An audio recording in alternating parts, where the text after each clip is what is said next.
recording ya se perdió de la ¿Ah? presentación. Ay, perdón.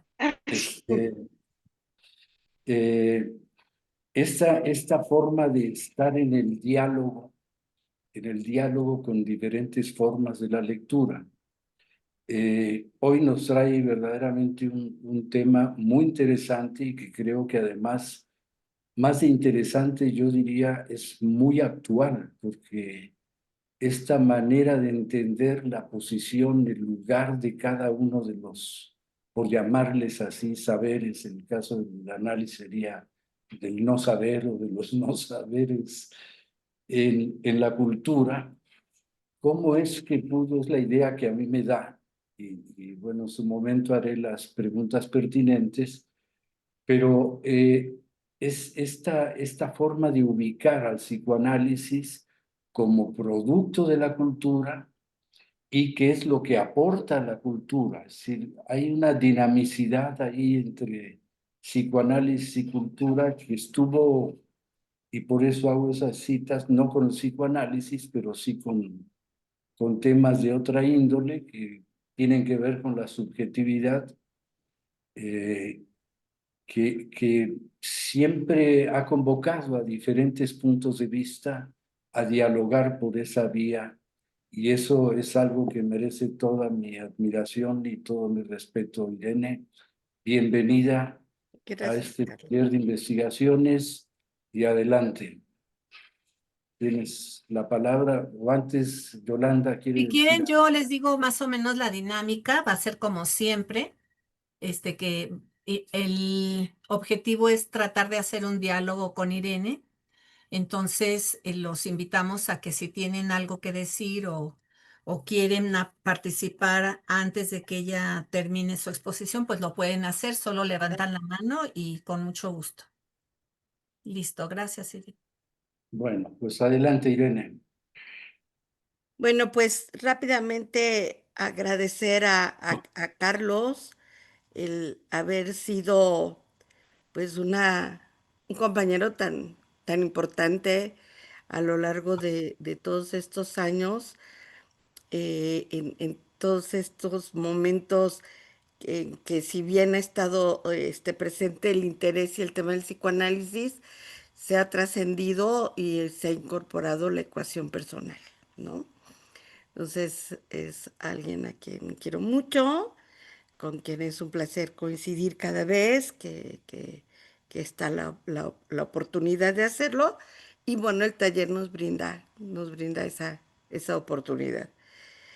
Y bueno, comentaba antes de que hubiera la entrada a otras personas, que sin que me exima de la responsabilidad de lo que escribí, de lo que ahora comentaré, eh, bueno, desde un principio hay una cierta complicidad, un cierto apoyo con Carlos y con un grupo de gente de Iztacala que desde el inicio de acercarme al psicoanálisis, pues han estado presentes, ¿no?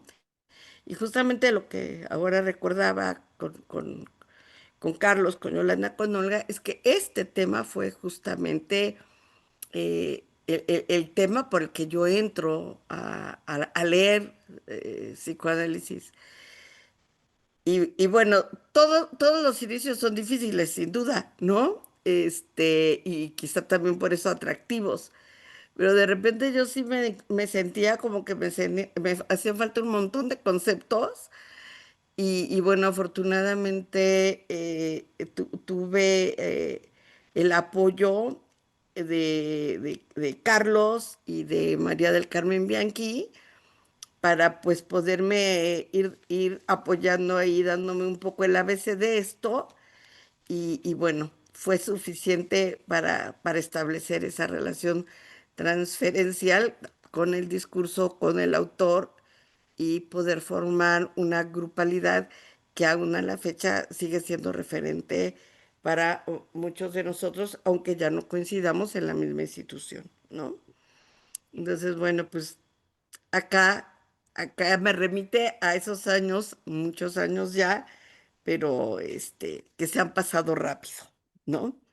Bueno, entonces empiezo a ir dando lectura a estas ideas y sí, tal cual como lo comenta Yolanda, eh, yo estaré atenta o si no lo hago, si me ayuda alguien, por favor, a señalarme cuando alguien quiera participar. Y de eso se trata, ¿no? De poder, a final de cuentas, tomarlo como un texto pretexto para intercambiar algunas ideas sobre este tema que a mí me parece fundamental. Bueno, este, el primer barrafito, ¿no? Es para mí una pregunta que me hice a propósito de la invitación que me formuló Carlos. ¿Qué tema, no? Ay, Algo está pasando. sí, ¿ya? Ya. A ver, perdón Es tantito. que un micrófono está Ajá, prendido, hay se que está oyendo el cerrarlo, eco. Yolanda. L.A. Pérez. Ahí voy. Ya lo apago. Listo, es mi Listo. marido. Ah, es que sí, estaba. Sí, ya le dije, quita tu micrófono. Sí. Bueno, Perfecto. lo conoce Carlos y bueno, él incursionó conmigo también en este tema del psicoanálisis y bueno, ha sido parte también de nuestro ser pareja.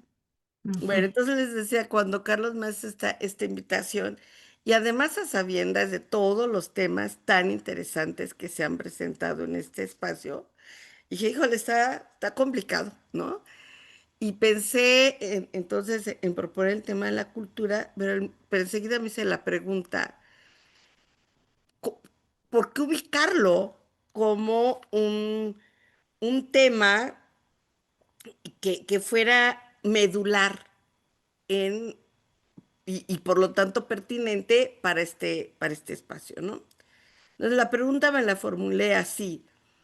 ¿Por qué incluir en el marco de un espacio denominado temas medulares del psicoanálisis el tema de la cultura?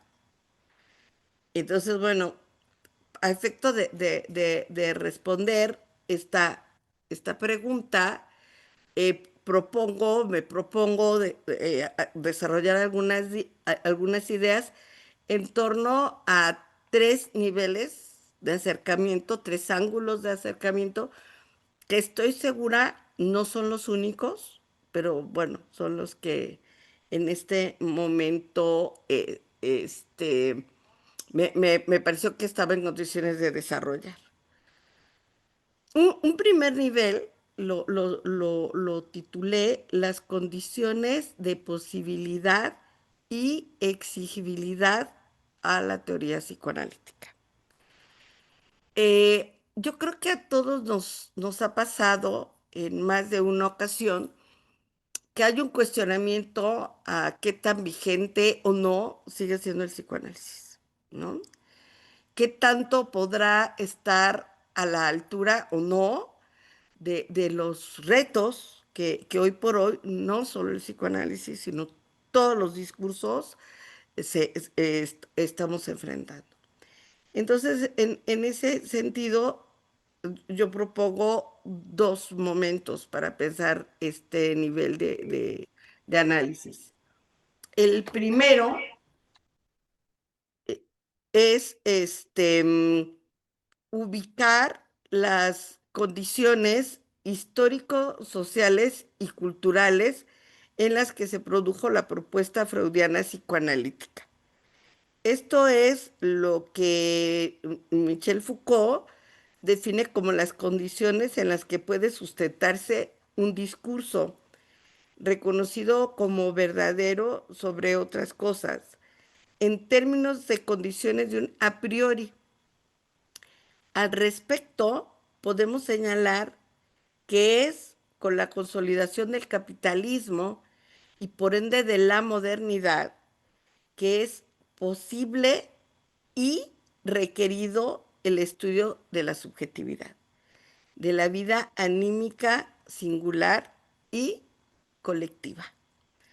Ahí es donde tenemos que ubicar esta posibilidad de este nacimiento, dice José Perrés, de esto de origen, dice por ejemplo Octave Manoni, de el discurso psicoanalítico, y no solo el discurso psicoanalítico, de muchos otros discursos, incluidos otros discursos dentro del campo de lo psi.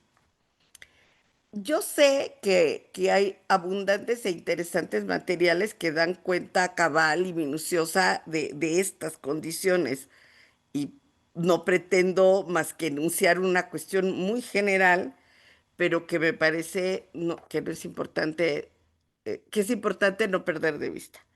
En ese sentido, yo recupero el concepto de Bolívar Echeverría, en el que nos dice que, cómo entender la modernidad.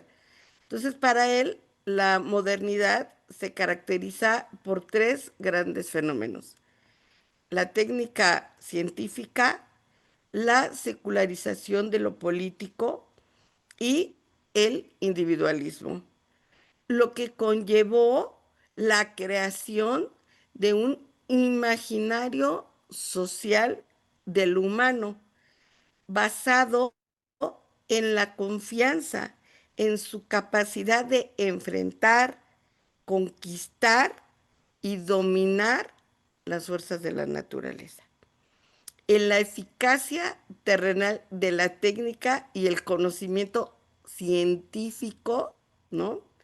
Y en la desdeificación y secularización de lo político. Todo ello fundado en una centralidad en el hombre de la razón, como ciudadano, como productor de técnica y conocimiento, dando por tanto lugar a la creación de nuevas instituciones y prácticas propias y pertinentes a este proyecto en el que encontramos la prevalencia del discurso científico y tecnológico. ¿Y qué tiene que ver Freud con todo esto? ¿No? Bueno, con relación a estas condiciones encontramos una situación paradójica, ya que por un lado, ni Sigmund Freud ni su propuesta pueden ser excluidas de estas condiciones y estas características ya enunciadas. Pero al mismo tiempo también puede ser ubicado tanto el autor como su propuesta en un orden de discontinuidad, en un orden de ruptura epistémico-metodológica, en palabras de José Perrés. De tal suerte que, por ejemplo, Paul Ricoeur proponga que junto con Marx y Nietzsche, Freud funda una tradición que él denomina los maestros de la sospecha, ya que desarrollan sistemas de pensamiento que tienen como origen y característica común un poner en duda, sospechar de los sistemas de pensamiento que se basan en la noción de sujeto que había propuesto y sobre la que se sustentaba la modernidad, que había sido la base sobre la que estaba elaborándose la filosofía y la ciencia moderna y la creencia ciega en la razón, en el progreso y en un sujeto libre de la subjetividad. En el caso específico que nos ocupa, que es el del psicoanálisis, estas condiciones de ruptura epistémica, de discontinuidad, de la sospecha, por lo general se remiten y hacen énfasis específicamente en el concepto de inconsciente, en tanto que objeto teórico del psicoanálisis, subrayando el carácter subversivo o incluso revolucionario, como lo denomina o lo enuncia Marc Robert, que implicó desplazar la conciencia como lugar único y privilegiado en la vida psíquica del individuo o de la conducta del organismo, ambos objetos predominantes de la psicología académica, nos dice Néstor Brownstein, ¿no? En un texto ya muy viejo, pero que no por eso menos vigente. Especificidad en la que, en palabras de Sigmund Freud, se define el psicoanálisis como procedimiento, como método y como una serie de intelecciones, que es lo que configurará entonces el psicoanálisis. Sin embargo, considero, y esa sería la propuesta aquí, que esta mirada de que se puede construir a partir de la duda, de la sospecha, de la ruptura y de la discontinuidad con relación a la vida psíquica, también incluye la forma de pensar la cultura, así como la irreductible e inseparable vinculación entre el sujeto y la cultura, los sujetos y las culturas, de manera congruente a la particularidad de la teoría y la práctica psicoanalítica, que pueden caracterizarse a partir de una aproximación clínica y por lo tanto desde una metapsicología freudiana. Bueno, hasta aquí el primer nivel, el primer acercamiento.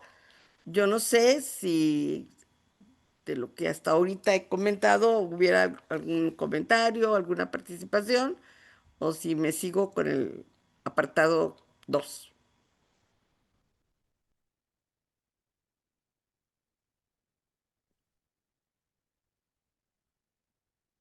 Parece que te sigues con el apartado, ¿no?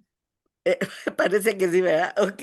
Bueno, igual, por supuesto, más adelante se puede retomar lo dicho también hasta ahorita, ¿no? Eh, bueno, entonces ahí estaría ese primer nivel de lectura que, por supuesto, pues puede seguirse ahondando en muchos sentidos. Bueno, el siguiente nivel de lectura, para el siguiente nivel de lectura, me tomo la libertad de parafrasear, ya no recuerdo si es el primero o el segundo capítulo del texto de Lo inconsciente en Freud, en el que habla de la legitimidad y y lo necesario del concepto de inconsciente. Entonces yo planteo la legitimidad y lo necesario del concepto de cultura, ¿no? Tan necesario es uno, ilegítimo como el otro. Ok, ¿cómo justificar esto? ¿No? Bueno, una primera aproximación me la da este autor tan importante, me parece a mí, que es Paul Lorenazun. Paul Lorenazun, en este texto de el psicoanálisis y las ciencias sociales, se detiene a hacer la ubicación epistemológica del psicoanálisis a partir de algunos referentes básicos que son a la existencia del sujeto, su constitución y su funcionamiento psíquico están siempre en función del otro, de el otro semejante, aparece en algunas traducciones, del otro prójimo, aparece en otras traducciones. Pero bueno, del otro con no pequeña, aparece en otras traducciones. Entonces, bueno, ahí. Luego, el apartado B, el otro, así con minúscula, es entendido en tanto que presencia subjetiva y subjetivante. No nos remite a un orden de una presencia en físico, ¿no? Sino con esta eficacia y con esta función subjetiva y subjetivizante. C, los otros, y aquí, aunque pueda sonar reiterativo, me parece que es muy importante, sobre todo por los tiempos que vivimos, los otros humanos, pertenecen, remiten y filian a un orden cultural y colectivo. Ya se me sé grupo, etnia, clase o como quiera, ¿no? Pero siempre es del orden del humano y el otro humano, ¿no? D, el carácter ontológico de lo psíquico es de orden social. En consecuencia, la ubicación epistémica del psicoanálisis corresponde al campo de las ciencias sociales. Afirmación que puede ser sometida a análisis y a discusión, pero que por lo pronto lo saca del otro campo de las ciencias naturales, físicas o exactas, ¿no? Y de ahí pasamos como consecuencia al hecho de que el análisis de lo cultural entonces no es un apéndice, sino una extensión necesaria. No es si queremos o no, si nos gusta o no, si nos viene bien o no, sino la cultura en tanto que condición y posibilidad de existencia del sujeto tiene que ser incorporada en la ecuación, ¿no? Afirmación esta que está en congruencia directa con lo señalado por Sigmund Freud en estos dos párrafos tan multicitados y que por lo mismo me voy a ahorrar la lectura, porque yo creo que ya a todas estas alturas de la vida lo hemos leído, de Psicología de las Masas y Análisis del Yo, en la que, y solo subrayaré un par de cosas, Freud nos dice así: en la vida anímica individual aparece integrado siempre efectivamente el otro. No hay de otra. Como modelo, como objeto, como auxiliar, como adversario, como gusten.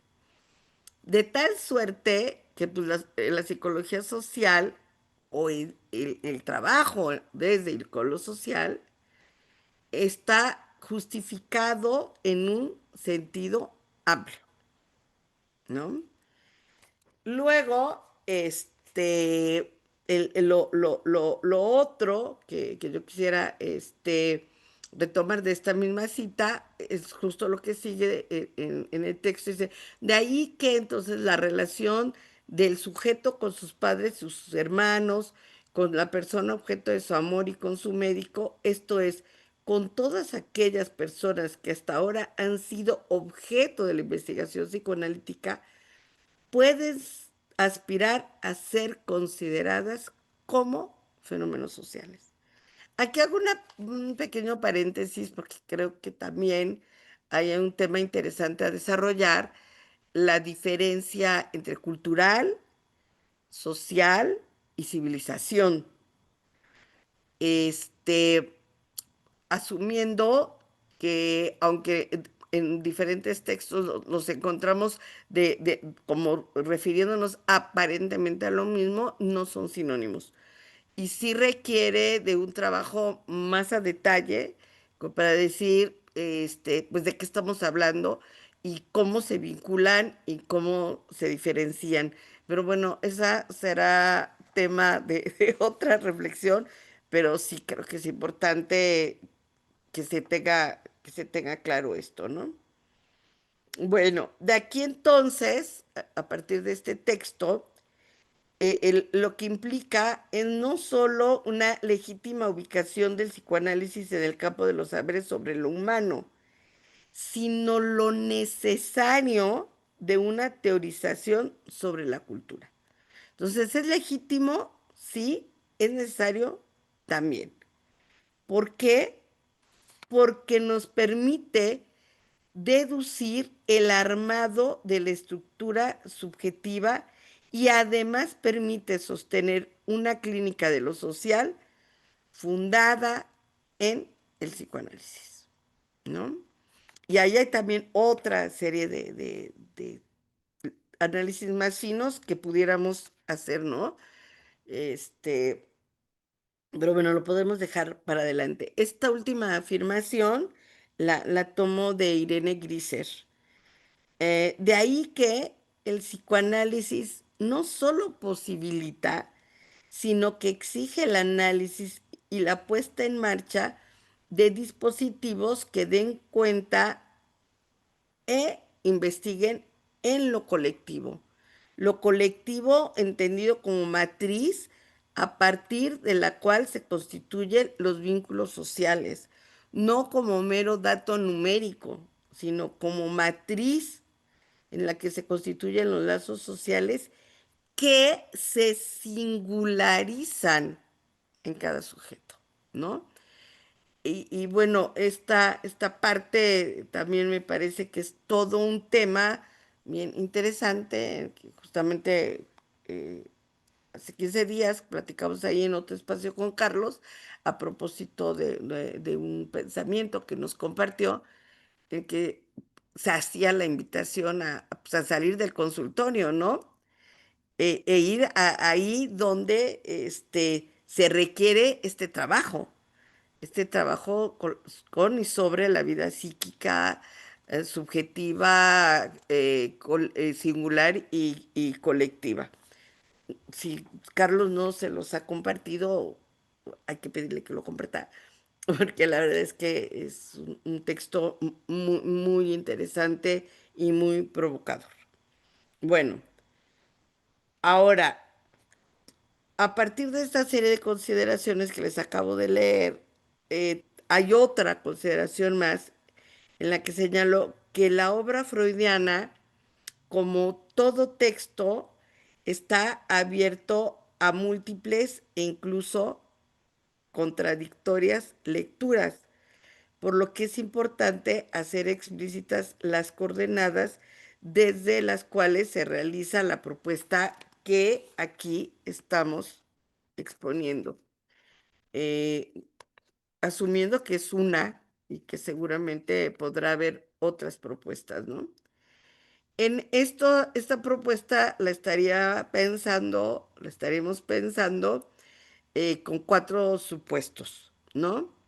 Uno es que se privilegia la propuesta epistémica freudiana en lo que el sujeto de lo inconsciente, en la que el sujeto de lo inconsciente es efecto de un orden cultural. 2. En consecuencia, el análisis de lo cultural es una exigencia si se trata de entender el orden de la subjetividad, ya que es condición sine qua non para el advenimiento, estructuración y manifestación del sujeto. 3. Se parte de la conceptualización freudiana de lo social configurado a partir del vínculo entre el sujeto con otro sujeto y el sujeto con el otro, cuya esencia está formada por las relaciones amorosas, el erotismo y los lazos afectivos. No únicamente, pero también, porque también podremos encontrar el odio, la violencia como formas de hacer lazo, como formas de hacer grupalidad y comunidad, cosa de la que se da cuenta cabal estos últimos tiempos en más de una expresión, ¿no? Ahora, por último, la clínica de lo social, en el que estaríamos pensando, tiene como punto de partida el vínculo indisoluble entre el sujeto y lo social, así como la paradoja que ello implica, ya que es gracias a este vínculo que el sujeto existe y a la vez conlleva una constante contradicción y conflicto que lo hacen deseante y sufriente.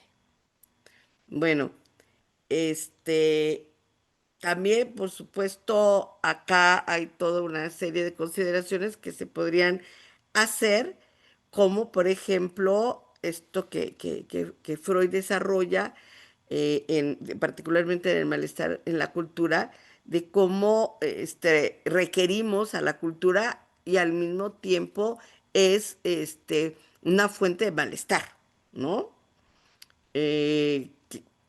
Necesario también, necesario para y en la vida humana, ¿no? Bueno, hasta aquí terminaría el segundo nivel y vuelvo a hacer la invitación.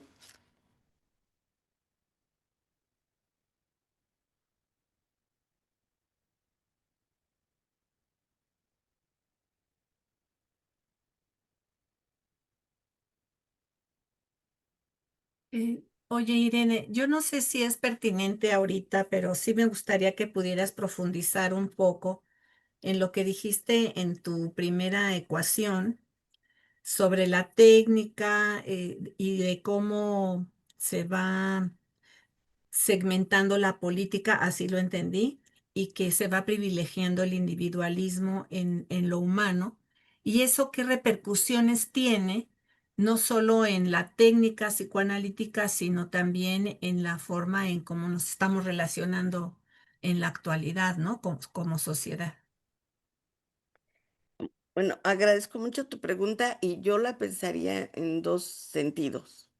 El primero, eh, esto que yo leí sobre la propuesta que hace Bolívar Echeverría de lo que implica la modernidad, hay que volver a repasarla para ver qué tanto estas condiciones o características no nada más nos siguen vigentes, sino se han exacerbado, Ujú, ¿no?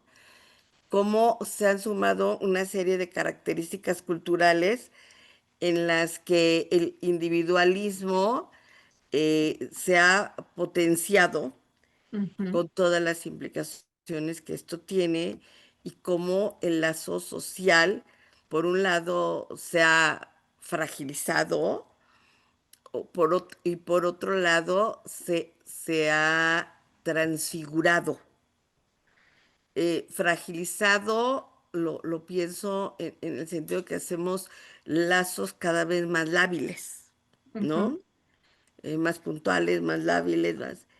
Y por otro lado, transfigurado, porque pues de repente nos encontramos ante condiciones que da el desarrollo tecnológico en el que aparentemente estamos estableciendo lazos sociales con un otro que no es un otro, ¿no? Un ujú. otro que no es un otro. ¿Me prestas mi teléfono, por fin? Por ejemplo, gracias. eh, Estaba viendo antier, en el marco de un evento, un documental muy interesante que se llama, por eso pedí mi celular, La extraordinaria vida de Evelyn. Evelyn es espero no decir una tontería, pero bueno, si la digo ni modo, es un avatar. Ah, caray. Ajá, es un avatar. Y entonces es súper interesante porque Evelyn tiene un nombre, una familia, unas condiciones de vida en una otra realidad que contrastan de manera radical una a una con el avatar que él construye, propone y que finalmente, al que finalmente le dedica más tiempo y más energía psíquica, más energía libidina. Ahí se enamora, ahí encuentra lazos de amistad, y ahí donde, ¿quién? ¿No? Entonces creo que, por ejemplo, esto que tú planteas es cómo se han exacerbado esas condiciones en las que el individualismo está llevado a su máxima expresión. También seguramente ustedes oyeron hace algunos meses, porque estuvo muy de moda, la serie esta inglesa de adolescencia, en el que pues aparentemente está ahí la familia, pero en realidad no está. Y todos son unos perfectos desconocidos, ajenos, que siempre hay algo de eso, pero ahora está más exacerbado, ¿no? Entonces creo que ahí hay un tema bien interesante que tú, no, que tú recuperas. Tenemos que pensar de qué individualismo y de qué individualismo hablamos, ¿no? ¿De qué mecanismos de fuga y de qué mecanismos de fuga hablamos? ¿De qué lazos y de qué lazos? Porque podemos estar utilizando el mismo concepto, pero definitivamente ya no nos están remitiendo a lo mismo. Ujú. Y esto nos concierne, y aquí regreso a mi tema, porque si eso no llega a la clínica, yo ya no sé qué llegue. Bueno, ese tercer nivel de análisis o esa tercera posibilidad de trabajar esto, lo titulé el interés psicoanalítico por la cultura, ¿no? Entonces, bueno, ¿qué es lo que encontramos? Bueno, que de manera congruente con lo comentado hasta aquí, se puede señalar que a lo largo de toda la obra freudiana se encuentran reiteradas referencias a la presencia del otro, eh, barra prójimo, en tanto condición para la constitución de la vida y los procesos psíquicos. Sin embargo, hay un conjunto de textos en los que el interés de Freud por la cultura, por trabajar el tema de la cultura, se hace explícito. Y ahí nosotros podíamos encontrar que estos temas eh, son abordados en franca interlocución con otros saberes, ¿no? Con la sociología, con la antropología, con la ciencia política. Entonces, bueno, son textos que tienen esta doble característica.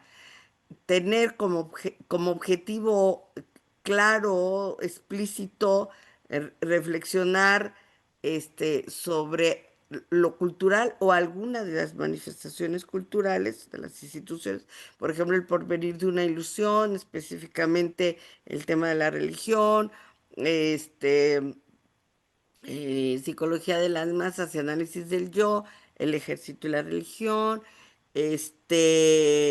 bueno, eso por un lado. Y por otro lado, también se hace muy evidente la necesidad de poder realizar este ejercicio de teorización que hace Freud, en las que dialoga, en los que recurre a otros autores y a otros saberes, sin que ello implique perder la particularidad del psicoanálisis, sin que ello implique que entonces Freud esté haciendo antropología o esté antropologizando el psicoanálisis o al revés, ¿no?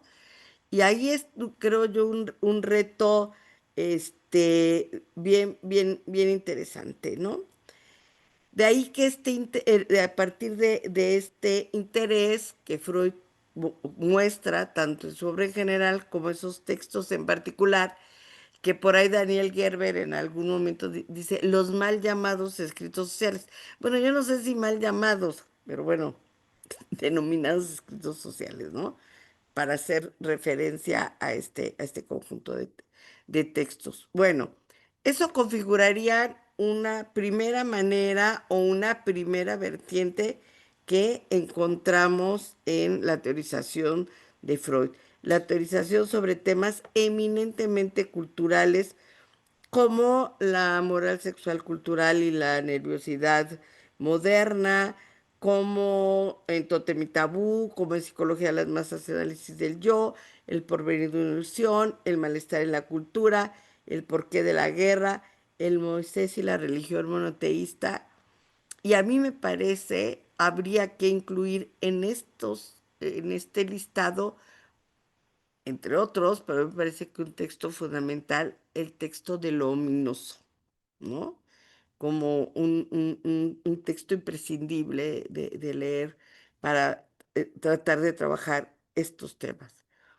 La otra manera que lo hace es esta a la que acabo de hacer referencia, la interlocución con otros discursos del campo de las ciencias sociales y de la cual se da cuenta cabal en las obras antes referidas, así como en los intereses que el psicoanálisis representaría para otras áreas de investigación, como por ejemplo esto que Carlos ha hecho referencia 2 o 3 veces, que en particular para mí es muy importante, la educación, la filosofía, la historia, la estética, la sociología, y que Freud enumera, retomas y señala en ese texto denominado El múltiple interés del psicoanálisis.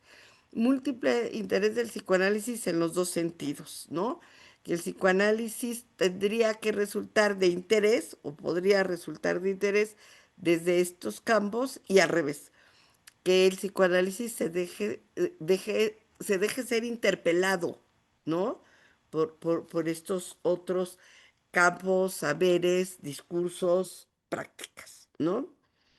Y luego en el C, y que aquí retomo esto que comentaba a propósito de la participación anterior, la aplicación, entre comillas, porque si no es pomada, no lo podemos aplicar, del psicoanálisis a espacios grupales e institucionales, que también fue una preocupación de la que Freud se ocupó, particularmente en estos que ya hemos comentado, por ejemplo, el campo de la educación, el campo de lo religioso, bueno, abriendo con ello, como lo señala José Pérez, la aplicación del método psicoanalítico fuera de la situación terapéutica. E igual vuelvo a poner comillas ahí. Y dirigidos a todos los productos de la cultura en los que se puede abordar, leer, interpretar y comprender distintos procesos inconscientes. Y en tanto que tal, pues distintos procesos, prácticas humanas. Bueno, es únicamente sobre la primera de ellas en las que propondré una serie de puntos que a mí me parece importante que retomemos y reflexionemos. El primero de ellos está referido al tema del origen de la cultura. Pensar en el origen de la cultura ya implica una apuesta diferente. Implica que no es algo dado. Implica que no es algo del orden de lo natural ni de lo divino. Implica que es el efecto, es el resultado de algo del orden de lo humano que funda a la vez lo humano. Bueno, sobre este tema encontramos referencias, sí, referencias en varios textos en el que Freud explícitamente los abordó. Por ejemplo, en Tótem y Tabú, ¿no? Tótem y Tabú, que además pues, es el primer texto en esta lista que ya he enumerado de los escritos sociales, ¿no? y en la que él remite para dar cuenta del origen de la cultura a este mito de el acto parricida, ¿no?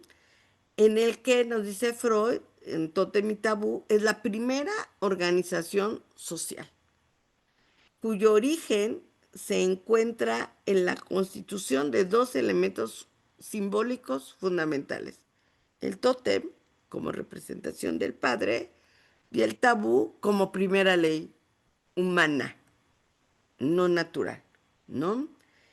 El primero hace referencia a la representación del padre muerto a manos de los hermanos de la horda primitiva. El segundo, a las dos interdicciones básicas: la prohibición del incesto y la prohibición de comer al tótem. Ambos elementos, efectos del acto parricida y la alianza fraterna que lo posibilita. Por lo que tendríamos que pensar que se da lugar a la primera institución de la primera ley humana. Y de ahí sumamos todas las que se nos ocurran. Ley de prohibición del incesto, la cual no solo regula las relaciones entre los hombres, sino que también es un organizador psíquico.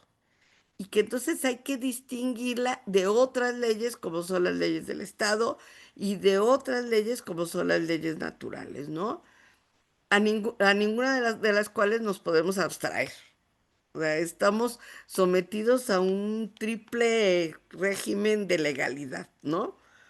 Legalidad a la que, por cierto, tenemos derecho, ¿no? Y que por ahí es un tema también súper importante si pensamos en que ahí donde hay un sujeto de deseo, también hay un sujeto de derecho y en consecuencia un sujeto ético, ¿no? Idea que no es mía, sino que retomo de Silvia Blechmer, ¿no? Entonces, regula las relaciones entre los hombres, es un organizador psíquico. Entonces, el asesinato del padre aparece como fundante del lazo social que implica al mismo tiempo creación de un nuevo orden. La comunidad que requiere de ahí en más el establecimiento de interdicciones, de normas, de reglas, de leyes, de mandatos, las cuales requieren ser transmitidas, apropiadas, interiorizadas y acatadas. Todo un tema también. Por ahí de repente cuando uno oye estas propuestas de la educación amigable y en la que nunca digas no, y entonces, ¿cómo le digo que es no cuando es no? ¿No? Cuando la interdicción tiene lugar y cumple una función en la Constitución, no solo de lo singular, sino también de lo colectivo, ¿no? Bueno, entonces, esta autoexclusión del orden natural pone al hombre respecto de las fuerzas de la naturaleza ante una vivencia, diagonal interpretación, de estado de indefensión, en el que el hombre se siente y está, ¿no? Pero es importante en tanto y cuanto vivencia psíquica, ¿no? Esa indefensión. Entonces, esta vivencia nos hace ubicar a la naturaleza como algo que nos amenaza, como peligros que nos llevan a unirnos y a crear las civilizaciones, entre otras cosas, para hacer posible la vida en común. Función capital de la cultura. De ahí que, nos dice Freud, en El porvenir de una ilusión, es su verdadera razón de ser. defendernos de la naturaleza, ¿no? Pero, y ahí es todo un tema que justamente se desarrolla Freud en Luminoso y luego lo lleva un paso más adelante en Néstor Brownstein, que dice, bueno, somos fuerza surgida de la naturaleza que niega la naturaleza y que nos amenaza la naturaleza, ¿no? De ahí nuestro carácter de ominosos. De ahí que señale Freud la importancia que cobra la sustitución del poder individual por el poder colectivo a fin de encontrarnos, al menos esa es nuestra ilusión, y estoy utilizándolo como concepto, en mejores condiciones de enfrentar la naturaleza. Y ahí hay otra forma de pensar el origen, ¿no? De la cultura. El hombre primitivo, nos dice Freud, después de haber descubierto que estaba literalmente en sus manos mejorar su destino en la tierra por medio del trabajo, ya no pudo considerar con indiferencia el hecho del hombre con él o contra él, ¿no? Para sustituir el poderío individual por el poderío de la comunidad, lo cual representa un paso decisivo hacia la cultura, nos dice Freud. Si estamos en la cultura por conveniencia, ¿no? Pero hay que pagar un precio por eso. Entonces, eso, que no nos sea indiferente el otro humano, en tanto que vecino, colaborador, adversario o sujeto sexual, con quien entablamos vínculos, relaciones sociales que deben ser reguladas, lo que constituye un rasgo característico de la cultura, la exigencia de un orden institucional, de un orden normado, de un orden que nos permita acceder, pero al mismo tiempo renunciar, ¿no? Bueno, otra explicación que propone Freud en este mismo texto tiene como eje nodal la pulsión, ya que a partir de este concepto nos propone que el orden social se origina gracias a la existencia de tendencias primarias y antagónicas expresadas como eros, tánatos y ananqué. Esto es, por un lado, eros, que expresa el amor, y por otro lado, la tendencia a la conformación de vastas unidades. Por otra parte, ananqué, que nos remite a esas deseos, ¿no? Que los hombres tienen para cubrir tanto su subsistencia biológica como psíquica, y tánatos, que se expresa en las tendencias agresivas entre los hombres y contra la cultura misma. Tánatos, que está en el origen mismo de la cultura. No es que se sume después, es que está en el origen mismo de la cultura. Bueno, ¿y por qué?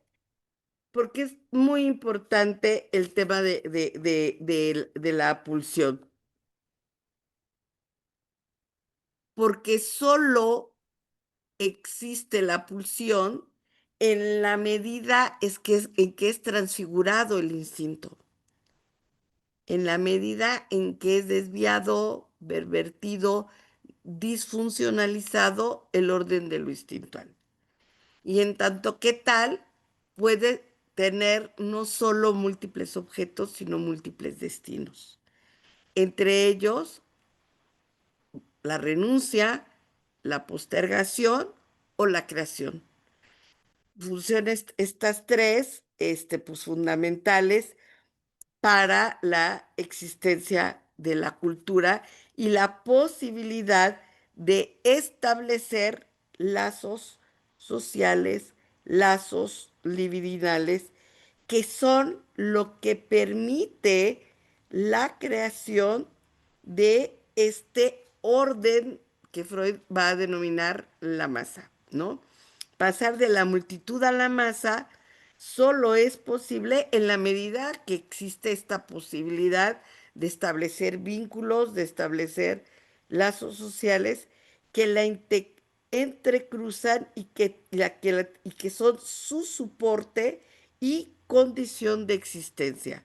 Esto es, la energía pulsional y la puesta en acción de procesos intrapsíquicos e intersubjetivos. De manera privilegiada, nos dice Freud, la identificación. Y con la identificación, la convergencia en uno en uno y el mismo de el ideal. Identificación que se manifiesta como el más temprano enlace afectivo a otra persona. Por lo que toda masa es una reunión de individuos que han reemplazado su ideal del yo en uno y el mismo objeto, a consecuencia del cual se han establecido entre ellos una general y recíproca identificación del yo. Entonces, hasta ahí con psicología de las masas, ¿no?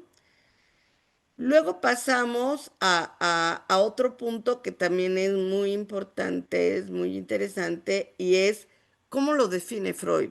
Cómo define Freud este orden de lo cultural. Bueno, Freud en El porvenir de una ilusión refiere a la cultura como todo aquello en lo cual la vida humana se ha elevado por encima de sus condiciones animales y se distingue de la vida animal. Esto, si lo ponemos en tensión con otro autor, que es Cornelius Castoriadis, esto no nos salva de la barbarie. Ese es otro tema, ¿no? Pero sí hay una clara diferencia entre lo humano, lo animal y la barbarie, ¿no?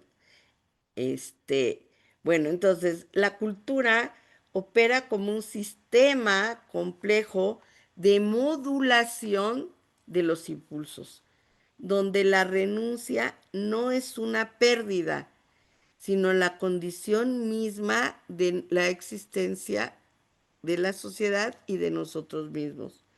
La cultura tiene entonces una doble función. Protege al ser humano frente a la naturaleza y regula las relaciones entre los humanos. Y nos diferencia por un lado de lo natural y por el otro de lo animal, ¿no? La vida humana es diferente a lo natural y el humano es diferente a lo animal. Diferencia que implica distinguir entre lo instintual y lo pulsional en cada uno de sus rasgos característicos, a saber, fuente, objeto, finalidad y perentoriedad, ya que mientras que uno es patrón preformado de conducta adecuado y necesario para la sobrevivencia y supervivencia de la especie, la otra es exigencia, un querer alcanzar, deriva que desvía la necesidad y la satisfacción para dar paso al deseo y a los diversos destinos que se le destinan.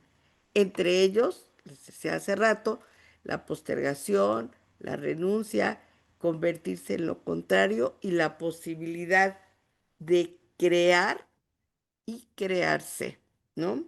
Bueno, años después, 2 años después del porvenir en la cultura, Freud vuelve a retomar esto del porvenir de una ilusión, perdón, vuelve a retomar esto en el malestar en la cultura. Y ahí nos propone que el término cultura designa la suma de producciones e instituciones que distancia nuestra vida de la de nuestros antecesores animales y que sirven, otra vez, nos dice, a dos fines. Proteger al hombre de la naturaleza y regular las relaciones de los hombres entre sí. Bueno, por aquí y por ahí tengo el libro. Hay un tema bien interesante que tendríamos que pensar con las características ahora de nuestros tiempos, y es si realmente nos protege la naturaleza o si más bien de que tendríamos que estarnos protegiendo desde nosotros mismos, ¿no? En realidad no estamos acabando con la naturaleza, estamos acabando con las condiciones naturales que permiten la existencia de esta especie, nada más. No somos tan poderosos, ¿no? Pero bueno, suficiente para preocuparnos. Asimismo, encontramos que Freud entiende por cultura todo aquello en el que la vida humana ha superado sus condiciones zoológicas y que se distingue de la vida de los animales. En No te es- lo comas, Kiari. No te lo comas, ¿eh?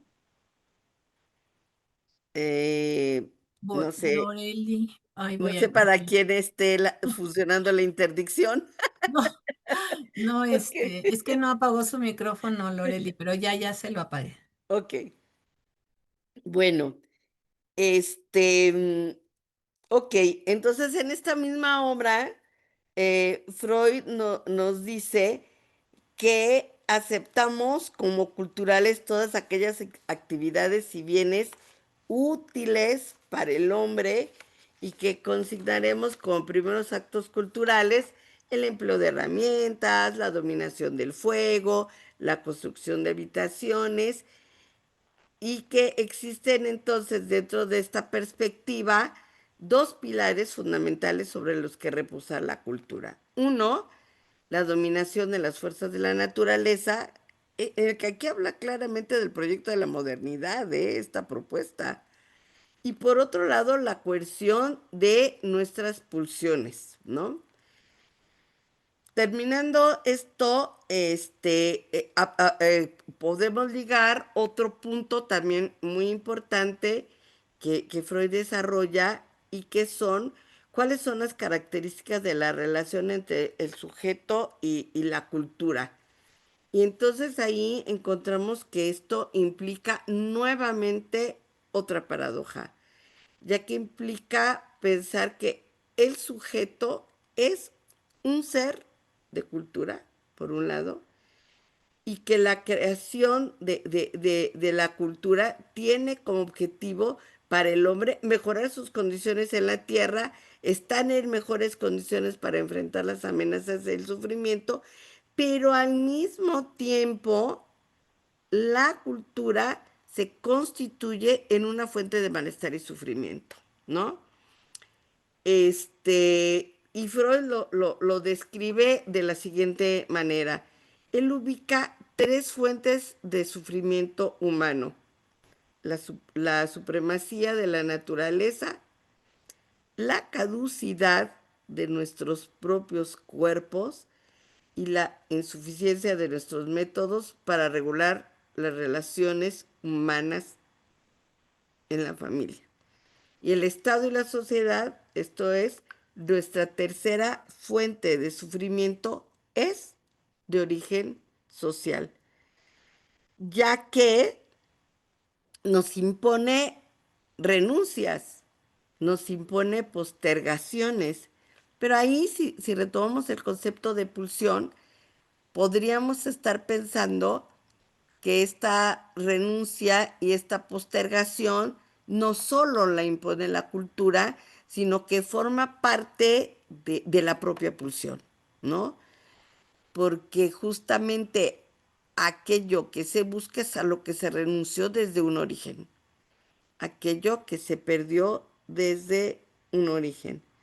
Entonces, el malestar es la condición necesaria e indispensable de la cultura.